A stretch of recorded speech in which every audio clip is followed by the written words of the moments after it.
describe your week in English. My week, yes. Yeah, please. Well, I'm responsible for all 3 companies, I usually spend 2 to 3 days each week in Munich and 2 to 3 days in Trieste, depending on the meetings that I have. And quite often I also have meetings outside Munich and Trieste, mainly in Rome or in Berlin.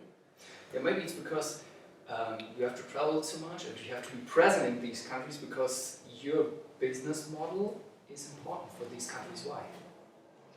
Well, basically you have to be in those countries for 2 reasons. First of all, for your own responsibility regarding the staff that you lead and the teams that you're responsible for. And second, also for the contacts and negotiations with the local authorities that are vital to find a good continuation of the legal framework in which we operate. Because TAL today has a strategic role in energy business in Europe. Yeah, because you are kind of a monopolist.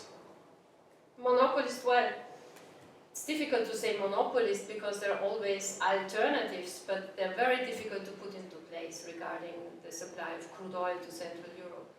And the politicians 50 years ago were quite clever in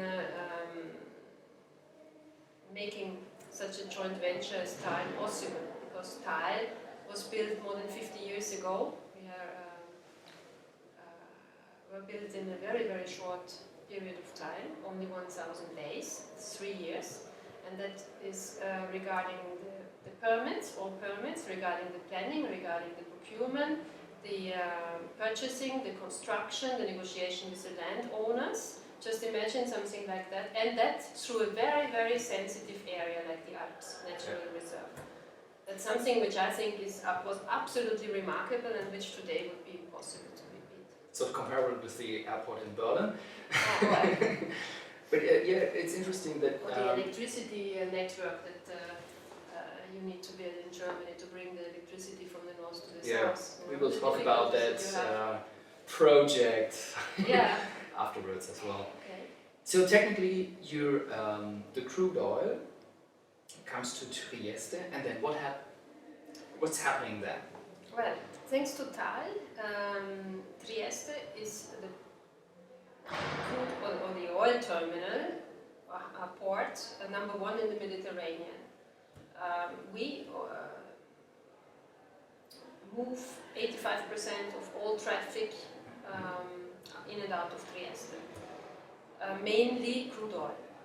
And all the crude oil that 8 refineries need that are connected to the TAL system are brought to Trieste harbor by tankers, ships, and those ships then are unloaded in our installations in the Bay of Trieste, between Trieste and Munich. We can unload up to 4 vessels simultaneously. We handle about 2 vessels a day in total, about 24 hours to discharge one of these big oil tankers. And last year we achieved a new record with 521 tankers that were unloaded. Then we transport the oil by transfer lines, 4 transfer lines, to a tank farm in San Doligo della Valle, which is 5 kilometers from the harbor facilities. And there the crude oils, I should say, because we have up to 70 different types of crude oil per year. It's then stored in different tanks. We have 32 tanks. It's one of the biggest tank farms in Europe. And from there, it is then pumped via a booster pump station into the pipeline, which goes from level 0, sea level, up to 1,572 meters on the Felber Tower or across the Alps.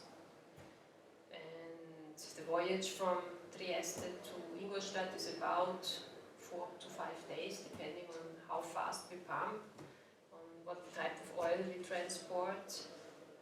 Viscosity plays an important role, the number of pumps we use, and then the oil has to be delivered to all 8 different refineries in exactly the time window that we have agreed.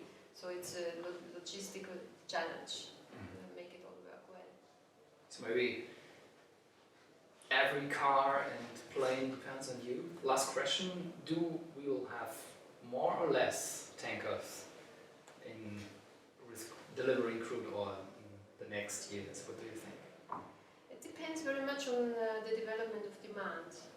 If demand for especially transport fuels continues on a relatively high level, then we will maintain the same kind of throughput volume than we have transported these last 2 years.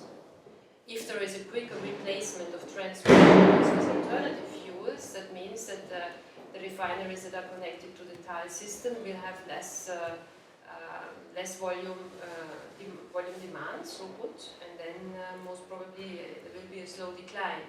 There's natural decline in the demand of oil products through technical innovation and improvements. If you look at the cars that are built and sold today, they are much more efficient and use less fuel than the cars that were sold 10 years ago. So there comes a natural decline. If we go into a period of very high product prices, that will also have an impact on demand. On the other hand, if the oil prices stay relatively low for the coming years, this process might take more time, because in the end fossil fuels will be replaced with renewable fuels. The question is how fast this process can be put to work by the political environment and the technical questions that still need to be solved. And this is what we're going to debate afterwards. So thank you very much. You're very welcome.